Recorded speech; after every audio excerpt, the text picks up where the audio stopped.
काय करूयात, 84 भागिले 12 या दोघांचा काय करूयात, भागाकार. मग 84 भागिले 12 याचं उत्तर किती येतं, तर 7. 12 ने भाग जाते 84ला, 12 7 84 या, आणि या आलेल्या 7ला जर 2 ने गुणलं तर काय येतंय, 7 दुनी 14, म्हणजे हा तिसरा नंबर आहे. सेम हेच लॉजिक इथे आहे का बघूयात.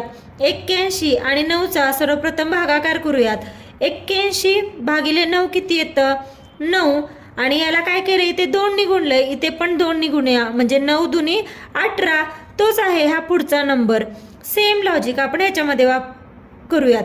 या दोघांचा काय करायचा, भागाकार. मग 88 भागिले 11, 11 ने भाग जातोय, 11 8 88, आणि या आलेल्या उत्तराला 2 ने गुणायचं. मग 8 गुणिले 2 किती, 16, म्हणजे येणारा नंबर काय आहे तर 16, ऑप्शन नंबर 1.